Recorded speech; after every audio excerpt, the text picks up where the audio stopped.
Assalamualaikum warahmatullahi wabarakatuh.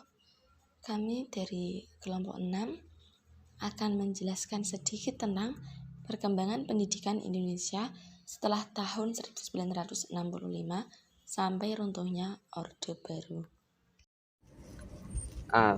Karakteristik pendidikan Indonesia antara tahun 1965 hingga runtuhnya Orde Baru. Orde Baru berkuasa selama kurang lebih 32 tahun, lebih tepatnya tahun 1965 sampai 1998.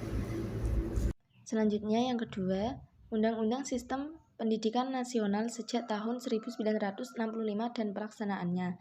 Ketetapan MPRS nomor 27 MPRS 1966 bab 2 pasal 3 dicantumkan bahwa tujuan pendidikan nasional Indonesia dimaksudkan untuk membentuk manusia Pancasila sejati berdasarkan ketentuan-ketentuan Syahrudin dan Heri Susanto pada tahun 2019 seperti yang dikehendaki oleh pembukaan Undang-Undang Dasar 1945.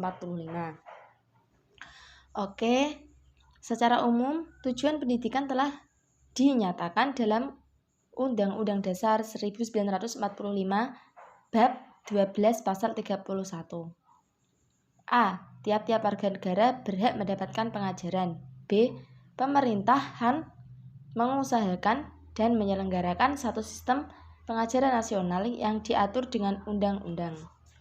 Hal tersebut kemudian dikuatkan dalam pasal 4 Ketetapan MPRS nomor 22 MPRS 1966. Perkembangan pendidikan guru di Indonesia antara tahun 1965 sampai runtuhnya Orde Baru. Sepanjang Orde Baru, dunia pendidikan nasional mengenal 4 kurikulum, yaitu kurikulum 1968,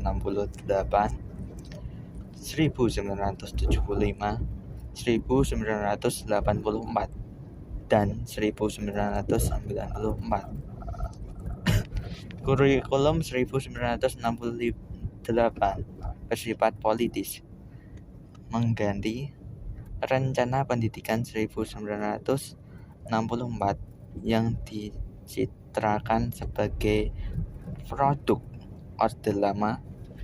3 kurikulum 1975, 1984, dan 1994 sangat output dari kalangan peserta didik. Mereka diharapkan menjadi tenaga yang terampil, berbudi luhur, serta berkomitmen kepada agama dan nilai-nilai Pancasila. Sementara itu, di pendidikan guru sebelum era 1970-an, pada dasarnya dilaksanakan pada sistem dari integrasi, yaitu pola penyiapan guru yang memandukan elemen pendidikan yang bercirikan nasionalisme, pedagodik, ilmu jiwa, bidang studi yang diajarkan, dan praktek mengajar sebagai yang terintegrasi dalam pembinaan akademik dan profesi. Yang keempat yaitu dampak perkembangan globalisasi terhadap pendidikan di Indonesia dalam perspektif sejarah. Semakin tambah pesatnya perkembangan kemajuan zaman, terutama dalam bidang pengetahuan ilmu teknologi, tentu akan memberikan pengaruh dan membawa dampak terhadap pendidikan.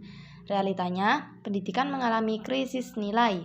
Pendidikan hanya menghasilkan lulusan berbaris pengetahuan atau kognitif. Banyak menguasai teori dan teknologi tetapi kurang memiliki nilai-nilai kemanusiaan dan sosial dalam kehidupan sehari-hari.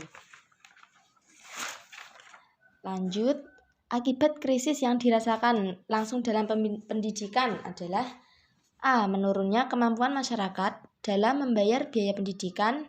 B. Meningkatnya angka putus sekolah dan menurunnya motivasi belajar siswa. C. Menurunnya status kesehatan dan mutu gizi anak. D. Meningkatkan angka pengangguran termasuk pengangguran terdidik. Sekian dari kami.